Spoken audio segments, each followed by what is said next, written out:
Iran ने अब तक का सबसे बड़ा हमला किया है अमेरिका के बेस पर, खास तौर पर जॉर्डन में। और ईरान की जो डांसिंग मिसाइल कहते हैं, जिसे जिगजैग मिसाइल्स भी कहा जा रहा है, उस डांसिंग मिसाइल ने ऐसी तबाही मचाई है जॉर्डन में, जिसके अब जो तस्वीरें सामने आ रही हैं और जो ईरान दावे कर रहा है उसके मुताबिक देखिए, ईरान ने बहुत बड़ा दावा किया है। ईरान ने यह कहा है कि जॉर्डन में दर्जनों अमेरिकी सोल्जर्स मार दिए गए हैं।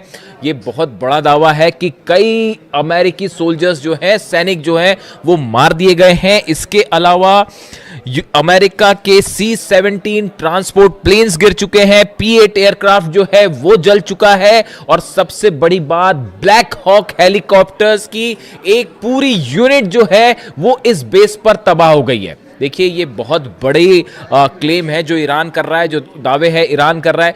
ईरान की तरफ से पहले भी जो दावे हुए, देखिए वो धीरे धीरे सच साबित हो रहे हैं। हमने आपको बताया था कि जॉर्डन में जो हमले हुए हैं उसमें कई प्लेन तबाह हुए हैं। अब वो बात धीरे धीरे सामने आ रही है। 4 अमेरिकी सोल्जर्स की मौत की खबर जो है वो सामने आ चुकी है। लेकिन इसके बाद अब ईरान की तरफ से जो दावा है, ईरान का कहना है कई दर्जन अमेरिकी सैनिक जो है वो मारे जा चुके हैं। लेकिन अब देखिए, इसमें बड़ा सवाल ये है कि आखिर ये हमले जॉर्डन पर कैसे हुए और कैसे ईरान के मिसाइल्स ने जॉर्डन के बेसिस पर जो है वो इतना सटीक निशाना साधा कि वहां हाहाकार की स्थिति है। देखिए, मुवफ़्फ़क़ अल सॉल्टी बेस जो है पूरी तरह से तबाह है। बताया जा रहा है यहां पर जबरदस्त हमले हुए। Prince Hassan airbase, king Faisal airbase, ये जॉर्डन के वो बेसेस हैं जहां बड़ी संख्या में अमेरिकन जो थे सोल्जर्स मौजूद थे। अब देखिए हुआ क्या, ये कैसे जॉर्डन में इतना बड़ा नुकसान जो हुआ है अमेरिका को, जिसके दावे हो रहे हैं, ये कैसे हुआ, और ईरान की डांसिंग मिसाइल का क्या रोल है इसमें। अमेरिका के तमाम अखबार, मीडिया आप उठा के देख लीजिए, वो इन खबरों से भरे पड़े हैं कि ईरान की डांसिंग मिसाइल, जिगजैग मिसाइल, जो अपना रास्ता बदल लेती है। देखिए, ईरान की तरफ से मिसाइल दागी गई जॉर्डन के इस तमाम बेसिस पर।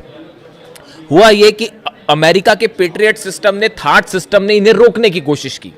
लेकिन जो खबरें आ रही हैं उसके मुताबिक ईरान की ये मिसाइल्स जो हैं ये जिगजैग रूट अपना रही हैं, यानी कि अपना रास्ता बदल दे रही हैं। इसीलिए इसे डांसिंग मिसाइल भी कहा जा रहा है। और अमेरिका का ये कहना है, अमेरिकी मीडिया का कहना है, साहब मैं खुद नहीं बता रहा अपनी बात, अमेरिकी मीडिया जो दावे कर रहा है, आप उठा के देख लीजिए जितने अखबार हैं अमेरिका के, कि ये जिगजैग मिसाइल और ईरान की डांसिंग मिसाइल को रोकने में पेट्रियट और थार्ड पूरी तरह से नाकाम हुआ। और इन मिसाइल्स की स्पीड इतनी ज़्यादा थी कि इसे रोकना असंभव था। नतीजा ये हुआ कि बहुत बड़ा नुकसान हुआ है, और अब अमेरिका ने इसे स्वीकार करना भी शुरू कर दिया है। और कितनी कैजुअलिटी हुई है ये अभी आने वाले वक्त में पता चलेगा। और ये भी कहा जा रहा है कि बदला लेने के लिए अमेरिका आज की रात बहुत बड़ा हमला कर सकता है, इस तरह की सूत्रों के हवाले से खबर है। अब देखिए एग्जैक्टली हुआ क्या। हुआ ये कि अमेरिका के जो फॉरवर्ड बेसिस में से शामिल हैं कुवैत और बहरीन, ये दोनों जगह से अमेरिका के फाइटर जेट्स टेक ऑफ कर रहे थे ईरान पर हमला करने के लिए, जो अभी दूसरे दौर के हमले शुरू हुए इस पर।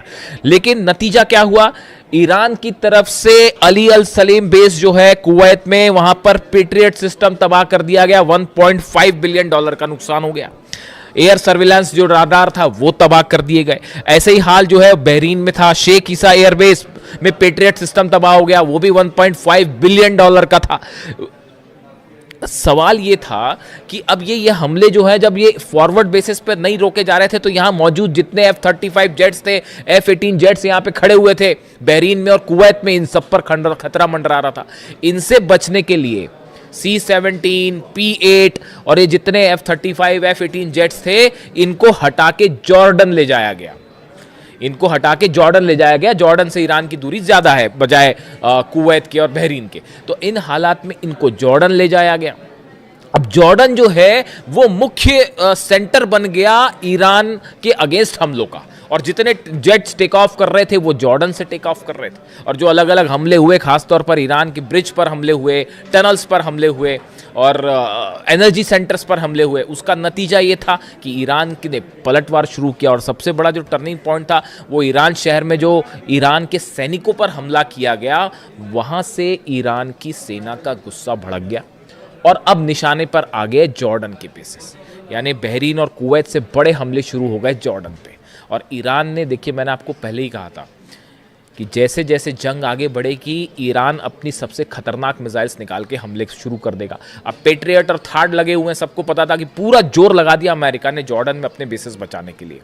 लेकिन हुआ क्या, ईरान की तरफ से डांसिंग मिसाइल्स फायर कर दी गई और उन बेस को तबाह कर दिया गया। अब अमेरिका हैरान, अमेरिका के जितने एक्सपर्ट्स थे वो हैरान कि भाई ये हमले हो कैसे गए, ये जिगजैग मिसाइल्स कहाँ से आ गई।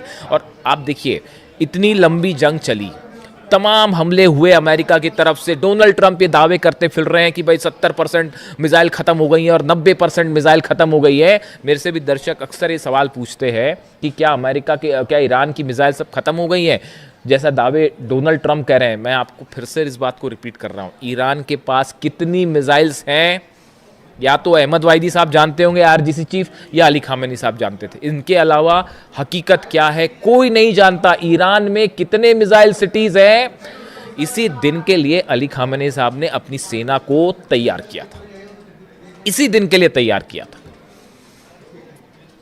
और उसका नतीजा देखिए, आज दुनिया की सबसे बड़ी ताकतें जो हैं वो ईरान के सामने घुटनों पर हैं, अपने बेसिस नहीं बचा पा रहे, खाड़ी देश जल रहे हैं और सिर्फ आप जो है कुछ नहीं कर सकते, हेल्पलेस स्थिति में खड़े। तो हुआ ये, जहां पर हमने बात छोड़ी कि पीछे कर लिया गया, अब ये डांसिंग मिसाइल्स फायर हुई। अब अमेरिका में चर्चा शुरू हुई कि भाई यहां तो दावे कर रहे थे ट्रंप की सब खत्म हो गया, फिर ये मिसाइल्स कहां से आ गई। तो अब वो एक नई थ्योरी लगाई गई कि भाई ये मिसाइल्स जो है रूस ने दी हैं, ये मिसाइल्स जो है वो चाइना ने दी है, मिसाइल की टेक्नोलॉजी चाइना ने दी है। मेरे से भी कई लोगों ने इस बारे में सवाल पूछा कि जो खबरें छप रही हैं अमेरिका में कि रूस और चीन मिसाइल दे रहा है और उसके ज़रिए ईरान हमले कर रहा है, आपकी क्या राय है? आप मेरी राय सुन लीजिए, मैं क्या कह रहा हूँ। ईरान को मिसाइल टेक्नोलॉजी में किसी की मदद लेने की ज़रूरत नहीं है। आप अगर ईरान के मिसाइल प्रोग्राम को देखें, ये कोई आज 6 महीने और 1 साल भर का प्रोग्राम नहीं है, ये बड़े समय से चल रहा है। और देखिए लगातार ईरान ने, मैंने पहले ही आपको एक कहना शुरू कर दिया था कि जितनी मिसाइल्स ईरान के पास हो, चाहे सेजिल हो, चाहे खुर्रम शहर हो, चाहे फतह 110 हो, फतह 2 भी कहते हैं, ये सब मिसाइल के एडवांस वर्जन जो है वो आने शुरू हो गए, उन पर लगातार काम शुरू हो गया। और नतीजा ये है कि अब ये एडवांस वर्जन निकल के आ रहे हैं तो अमेरिका के हाथ पांव फूल गए और वो ये कह रहे हैं कि साहब ये तो रूस ने दे दिया। बिल्कुल ऐसा नहीं है। ईरान की जो मिसाइल्स हैं वो ईरान ने खुद डेवलप किए हैं। देखिए सैटेलाइट से मदद करना एक अलग बात है, ये वो बात सही है कि हो सकता है रूस और चीन के सैटेलाइट्स, कई एक्सपर्ट्स बताते हैं कि रूस और चीन के सैटेलाइट जो है वो मदद कर रहे हैं, रडार सिस्टम के जरिए मदद किया जा रहा है, जीपीएस के जरिए मदद किया जा रहा है, वो एक अलग बात है।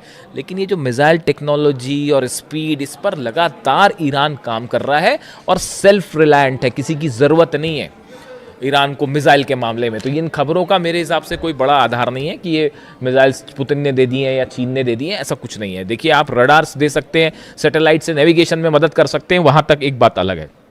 अब नतीजा ये हुआ कि जब ये मिसाइल्स फायर की गई तो पूरा का पूरा अमेरिकी सेना इस बात को लेकर हैरान थी कि इतनी जल्दी इतनी स्पीड से, अगर आप मैक 4 से मैक 11 के बीच में, यानी आवाज़ से 5 से 11 गुना की बीच की रफ्तार से मिसाइल्स बरस रही हैं, उसको कैसे कोई पेट्रियट सिस्टम रोक पाएगा। और नतीजा ये हुआ कि कई जगह जो है वो पेट्रियट सिस्टम जहां लगे थे उनके ठीक ऊपर मिसाइल्स गिरी हैं, थार्ड सिस्टम जहां लगे थे उसके ठीक ऊपर मिसाइल्स गिरी हैं।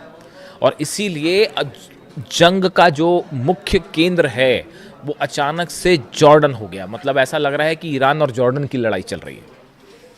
और वो तस्वीरें जो आ रही हैं, देखिए तस्वीरें वायरल हो जाती हैं। जॉर्डन में जो लोग हैं, मैं एक वीडियो देख रहा था उसमें बड़े हैरान करने वाली बात थी कि जॉर्डन के कुछ लोग खड़े हुए हैं, उसमें एक शख्स वीडियो बना रहा है, ईरान की तरफ से मिसाइल्स फायर की जा रही हैं, जॉर्डन पर मिसाइल गिर रही हैं और वो इस बात की खुशी जता रहा था कि ईरान की मिसाइल्स जो अमेरिका की बेस पर गिर रही हैं। ये जॉर्डन का शख्स जो है, जॉर्डन के लोग उसमें खुशी मना रहे थे, ईरान के साथ खड़े दिखाई दे रहे थे। देखिए ये सब अधिकांश खाड़ी देशों का ये हाल है। आज भी हकीकत ये है कि अगर आप एक जनमत संग्रह करा लें, प्लेबिसाइड करवा लें कि खाड़ी देशों में जो अरब देश हैं उनकी जनता क्या चाहती है, मेजॉरिटी जनता जो है वो ईरान के साथ खड़ी है साहब। उन सबको इन बात की तकलीफ है कि अली खामेनी साहब को असैसिनेट किया गया। लीडरशिप जो है खाड़ी देशों की वो अमेरिका के साथ हो सकती है, लेकिन जो आम जनता की राय है, जो जैसा कि सोशल मीडिया पर ट्रेंड करता है, जो उससे देख के जो अंदाज़ा लगता है वो ये लगता है कि बाय एंड लार्ज जो अरब देश है, इसकी जो आम जनता है वो अब भी ईरान के साथ खड़ी है। सब देख रहे हैं कि बड़ी बड़ी ताकतें मिलकर ईरान को झुकाने की कोशिश कर रही है। ईरान अपने दम पे ना सिर्फ लड़ रहा है बल्कि मुंह तोड़ जवाब दे रहा है साहब।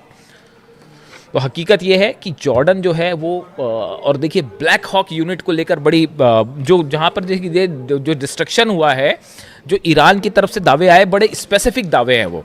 एक तो ईरान की तरफ से कहा गया है, Islamic revolutionary guard corps says it launched ballistic missile at US C-17 transport plane and P-8 aircraft at Aqaba airport in Jordan, claiming several were heavily damaged, कई डैमेज हो गए, ये एक क्लेम था। दूसरा क्लेम आया कि जो ब्लैक हॉक हेलीकॉप्टर्स हैं अमेरिका के, जो कई जगह ऑपरेशन में इस्तेमाल होते हैं, खासतौर पर मिलिट्री ऑपरेशन में। अब ये भी बड़ी गौर करने की बात है।